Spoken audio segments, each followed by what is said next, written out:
What is good, everybody, man? It is the Blue Buds back with another episode, and I really wanted to do a preview on the Jackson State spring game coming up this Sunday on ESPNU on Sunday afternoon, man. And this is a huge thing. So first, really want to talk about what it means for this spring game to be on ESPNU and really kind of talk about the recent discussion about whether it's a good or bad thing, which I saw on Twitter and some of the comments today on Scotty's show. But then I also want to get into the biggest questions entering the spring game for me. I want to talk a little bit about some positional battles that I'm going to be watching very closely, and then give you three players that I think this Sunday I'm going to be paying real close attention to. Now, I know there's a chance they might not play much because they're starters or anything like that. But there are three guys that I really want to see how they come out of spring looking going into the 2022 season. But first off, man, this game is on ESPNU, like I said, and this was a giant step forward for the SWAC and just the FCS as a whole. I mean, this is the first ever spring game for the FCS or an HBCU to be on one of these ESPN channels. And yes, it's not on ESPN or ESPN2, but just to be on, I guess, one of those networks rather than ESPN like 55, or not even to have your spring game streamed anywhere like a lot of these teams are. You have to go to YouTube or something like that. But this isn't about the money, and I know there was a big conversation. I know there were some Grambling fans and things like that on Twitter talking about what is ESPNU paying Jackson State for this game, and for me, I mean, a lot of schools really don't put, the spring game isn't like a financial savior for a school. So for me, the exposure that Jackson State is getting, I think, is going to be bigger than the potential money they could have gotten streaming it on HBCU League Pass or anything like that, or even just streaming it on their own network. Because I think there's going to be fans that aren't bought into the USFL yet. They're probably going to tune into the Jackson State spring game. The NBA playoffs will be going on. That's going to be a big rival. But I do think there's going to be a lot of eyes on Jackson State football on ESPNU that they couldn't get to tune into their network on their website or wherever else they might have streamed it. So for me, I do think an overall exposure in terms of exposure numbers, it means more to Jackson State to have it on ESPNU than the financial dollars that they could have went elsewhere. And as y'all all know, my narrative on this channel is exposure leads to future money. And so the exposure Jackson State garners this weekend is going to generate dollars into the future, into the fall, et cetera, et cetera. So for me, I don't think it's as big of a deal as some people are making it. And I do think just as an overall, it's good for the SWAC. And let me put it in this perspective because a lot of people are saying, well, Jackson State's the only one getting any shine. Well, this game's going to be 2.5 hours long, probably is what the broadcast link is going to be. They're going to break down the schedule, which means they're going to talk about Grambling and Hugh Jackson. They're going to talk about FAMU and Willie Simmons. They're going to talk about Connell Maynard, Alabama A&M in that game in Mobile. They're going to bring up Campbell in that homecoming game. They're going to talk about these other SWAC schools, regardless if it's just for a brief moment or not. That school gets a little bit of shine just off the spring game being on ESPNU, and then on top of that, just for these players to be talked about and highlighted because they're going to do a spotlight on Shador. They're going to do a spotlight on Aubrey Miller, Niles Gaddy, Nugget. Someone's going to get a spotlight, get an interview. And then on top of that, let's broaden the reach out a little bit. I think this does more for Jackson State recruiting than anything. Those recruits are going to want to be at this event because it's on ESPNU. And the recruits that aren't there are going to be able to watch it and be able to, and Jackson's going to be able to flip this into a recruiting tool. So for me, I do feel like this is a huge monumental step forward. And I know there's some people who are really, really caught up on the bottom line, like how much money are you making? And for me, this is a long-term play for Coach Prime and Jackson State and the SWAC as a whole. Like, yes, you might not bring home that check the exact night on Sunday night, but that check's going to come a few months later based off the exposure you got here. And now you also have just that to plug for the SWAC in general. Like, we were the first FCS conference to have a spring game on ESPN. we were, Jack State could say we were the first FCS school to have that spring game on ESPNU. So I feel like there's a lot of first here. There's a lot of positive momentum, and so I'd really just I don't necessarily agree with a lot of the criticism that the move has gotten, which I was really shocked to see that. But I just wanted to kind of address that to start out the show. But for me, man, looking at the game as a whole, looking at Jackson State, let's talk about some of the biggest questions. And the first one's pretty obvious. And I want to say I'm very shocked that this hasn't got as much media coverage as I would expect it to. And that's Shiloh's injury. I want to see what the safety spot looks like now that Shiloh is out with injury. And a lot of people have confirmed it, but no one's really. Like, there's been no report from Jackson State. So, first half of the question is whether the broadcast is going to talk about it. Are they going to address, how long he may be out? Is it season ending? Is it a partial tear? Is it a full tear? What exactly happened? I'm hoping we get a little bit more of an inside look in what happened with Shiloh. And then I also want to see who are going to be the guys to step up. You got Wiggins, you got John Huggins, you got Cam, you got Herman Smith. All these guys are names to watch, but who are going to be the go-to safeties in that back end? I think Cam's probably got one spot locked up, in my opinion. I really like Wiggins and Huggins' potential. Herman Smith is one of the guys that I think is a dark horse back there, but for me, I want to see who steps up next to Cam in place of Shiloh, and I really want to see what the chemistry is like in the back end of the defense without Shiloh there, who started pretty much the whole season in 2021. So that's my first question.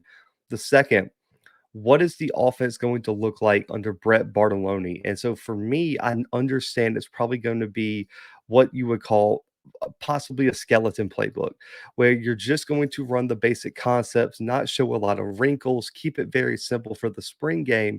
But I do want to see what's the evolution like, because you can kind of get a sense of what Jackson State is going to look like in the fall just based on what they've run this weekend. And it took a small step forward at times last season, but there were some struggles early and down the stretch. When you look at last year, they were fourth in points per game in the SWAC, seventh in total yards per game, eighth in yards per play. So you would like to see that explosiveness come up, last in rushing yards per game, and second in passing yards per game. So I really want to see one, how JSU tries to utilize their extremely athletic running backs.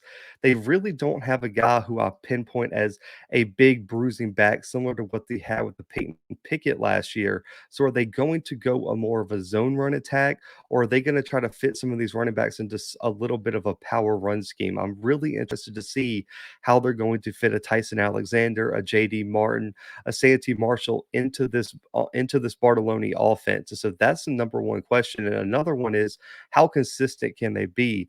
The number one thing I want to see in the rushing attack is, can it be more consistent? Because that's going to unlock for me the true potential of the offense. They just got to be more consistent, blocking the run, the running backs hitting the hole, the running backs being explosive, making their cuts. I need to see everything move forward with the rushing attack. And I think this weekend we're going to get a great look inside of if that run game has taken that next step now that Tyson Alexander is back. And the final question, and this is one that I've been asked about on some shows that I've done recently, and it's, can Shador Sanders take the next step in his game and avoid that sophomore slump? The expectations are high, man. He's coming off one of the most efficient seasons that I think the SWAC has ever seen. 3,200 passing yards, 30 touchdowns, 8 picks, 3 rushing, and completed over 65% of his passes. Jerry Rice Award winner, SWAC Freshman of the Year. And so for me, I was asked what I thought the next step would be for Shador. And for me, it has to be solidifying himself as a top five FCS quarterback. That's what I want to see in December when we're discussing the top quarterbacks at the FCS level. I want Shador to be so concretely in that discussion that there's no discussion that he's out of it.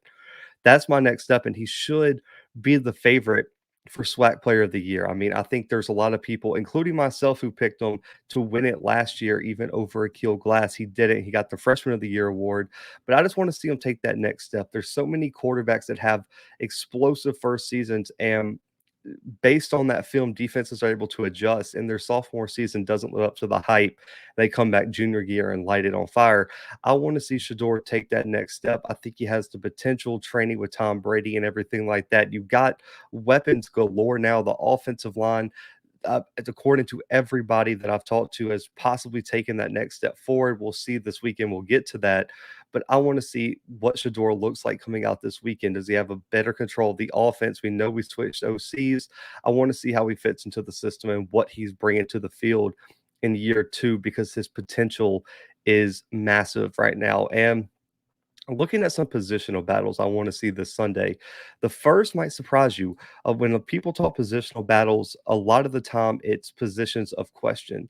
For me, this is just a position of access for Jackson State where the wide receivers are so loaded. I mean, I don't know, I still say the best wide receiver in FCS is Xavier Gibson, it's Stephen F. Alston, but this is the most loaded group of wide receivers at the FCS level, top to bottom. And I think it's going to be interesting to see who carves their rollout in this offense and who's stuck on the bottom end of the depth chart. When you look, they brought in a lot of talent, over 5 new wide receivers into the offense, and they still return contributors like Malachi Wideman, Trevante Rucker, Hooks as well. They have so many wide receivers that can and should have playing time, but who is going to establish themselves as a top 3, 4 option? I think when you look at it, one of the outside spots is guaranteed to be taken by Malachi. I think he earned that spot. I don't see him taking a step back. I'm really excited to see what Malachi brings going into 2022. I believe Hooks and Rucker are probably going to have one of the other spots locked down, probably some rotational pieces there. But the big question mark at the wide receiver spot is the slot position. Josh Lanier, Warren Newman were the guys last year. They both went to the NFL draft. Who's going to step up? I know CFL's really high on Ala Brown, Caleb Jolivet possibly coming to wide receiver, but then of course there's Kevin Coleman, 4-star, second highest rated recruit in Jackson State history, right behind Travis Hunter. These are all interesting options. All these guys are burners. They're a bit on the smaller size, a little bit undersized. It's going to be interesting to see how they fit into that slot role. And I want to see how they perform this Sunday, because when you look at what they're losing with a Warren Newman, with a Josh Lanier, it's that explosiveness where they can take that underneath route, make a guy or two miss, and take it to the house, and just nobody can hang with them speed wise. So I really want to see how that wide receiver spot looks. The O line, of course, we all know how I feel about that. This was by far the biggest need for Jackson State in the 2022 season, and they brought in a ton of new faces to the O line room. They ranked last in the SWAC last year, 36 sacks allowed, and they lost over 300 total yards just on sacks. That doesn't even include the tackle for loss numbers, which are even more staggering. But this was a top priority for Coach Prime and this coaching staff. They brought in an entirely new O line. I mean, Evan Henry from ULM, Zach Bro from ULM, Simi Mawala from Utah, Jasper Free from JUCO, Christian Henderson from JUCO. They returned pieces like Tony Gray. But for me, I want to put this out there because a lot of people got it mixed up when I was critical of the O line last year. I don't expect perfection from the O line in mid-April. No O line's perfect. Regardless if it's Bama, Sam Houston, it doesn't matter. I just want to see this. I want to see technique. I want to see everybody have really, really good technique. I need to see execution. I need to see communication and a little bit of chemistry building. That's what I want to see on the O line. I don't want to see perfection where they're just blowing people out. That's fine. If there's mistakes, that's good. You can learn from them. But I just want to see that the foundation is there to have a good O line. Last year, they weren't identifying blitzes. Last year, they weren't talking through assignments. They people were stepping the wrong way. The steps were not taken appropriately. Their hands were in the wrong place. The technique was bad. I mean, you got people looking at the ground getting swam over in the South Carolina State game. I just want to see the basic. I want to see the groundwork being laid for the O line, and that's what I'm going to be looking for this weekend. So I'm extremely excited because they brought in a lot of new guys. A lot. I know CFL and a lot of the people over there are really excited about what this O line's looking like in the spring. So for me, that's probably going to be the number one thing I'm watching. And on the other side, man, the defensive end spot, the edge spot, that's going to be important. The two biggest losses James Houston and Antoine Owens, they're gone. Somebody's going to have to step up. And I don't think they have a guy who can directly replace either of them, but it's going to be a by committee approach there. When you look at the JSU defense, they lost a combined 22 and a half sacks and over 33 tackles for loss between Houston and Owens last year. So when I'm looking at the D line, I think Niles Gaddy's most likely going to be one of the top DNs on this team. What I'm hearing out of spring practice is he's put on a lot of weight, put on a lot of size, and he's been looking really good. So who's going to be one of the other guys to step up? The rotation is always deep for Jackson State. They like to keep fresh bodies so they're fresh in the fourth quarter. So they need 3 or 4 more guys to step up and make an impact. I love what they got going with some youth at the D tackle spot, but Antonio Doyle, Jason Mercier, and also Big Country Josh Griffiths are going to be new names to look out for. And for me, looking at these guys, I'm really excited about what Doyle can bring at the edge spot. I think he's a little bit raw right now, but I think in terms of potential, if he can buy in and fit into the scheme, he's going to be a problem at the edge spot. And then finally, man, players to watch. And, I was looking at the roster, and these are just guys who I think are primed for big years, have interesting storylines. But I'm going to pick a two-parter to first. Like at first, these guys play the same position. I want to see them, obviously. Nugget and Travis Hunter. I picked them together because they're both going to be at the corner spot, but one for Nugget, man. He really, had a great year on the field, but there was some turmoil through the middle of the season where he wasn't getting starts. There was some talk about him and the DB coach not seeing eye to eye. A lot of the off the field stuff I felt like affected how he was playing on the field at times and how often he was on the field. If Nuggets, man, focused and ready to have a big year, this secondary is going to be lethal. So I really want to see what Nugget brings, the intensity he brings on the field this weekend. And I'm really excited to see what Nugget's going to bring in his final year at Jackson State. And then, of course, everyone wants to see Travis Hunter, man, the number one recruit in the country every year. Everybody's going to be tuned into what he's doing. I want to see how he matches up athletically to some of these big wide receivers like Malachi Wadman, Trevante Rucker, Shane Hooks. And I also want to see how he compares to Nugget on the other side. Nugget's got a lot more experience, but man, Travis Hunter is going to be just a raw athlete that's going to go make plays. And I also would love to see, can we give Travis some offensive plays this weekend and just see what he can do with the ball in his hands? So I'm excited to see those two guys. The second, man, Niles Gaddy. Like I was saying earlier, I've had a lot of good reports from the people I do talk to at Jackson State that Niles has put on a lot of weight, that he's been physical, that he's motivated, not really worried about social media. Like he's completely focused on having a big year. I want to see Niles Gaddy come out and make an impact this weekend on Sunday. So I really want to see how his game has evolved from last year, where he took a lot of criticism coming into the season, a lot of criticism throughout the season. I want to see Niles Gaddy take that next step and become one of those top replacements for Houston and Owens on that D line. And then the last guy, Tyson Alexander, man, I love this kid's attitude, man. His interview with CFL was amazing. Go check that out if you haven't seen it. Tyson Alexander's coming off of a big injury. He had a huge spring. I just want to see how he's feeling. How is he moving? What's his speed like? What's his cutting like? How's he breaking down? I just want to see overall how he looks as an athlete. He still has plenty of months to go before actual games start. But I want to see how Tyson Alexander is moving in mid-April, and I really want to see if he could be one of the missing pieces, one of the answers for this rushing attack, which was last in the SWAC last year. So a lot of questions, a lot of positional battles, a lot of storylines surrounding the spring game, which is why I did this preview. I wasn't going to preview any spring games, mainly do recaps, but I had a lot to say going into this week about the spring game. And so I'm excited to see the turnout. I'm excited to see the presentation on ESPNU. And I'm also excited to see the recruiting. I made the prediction today in the chat on Off Script. I expect to see 2, 3, 4 commitments at minimum on Sunday at Jackson State. I expect them to land some big prospects. I'm excited to see who comes to the game, who commits. Go check out my boy CFL's interview tonight. He's got a bunch of prospects coming on. My guy is killing the game.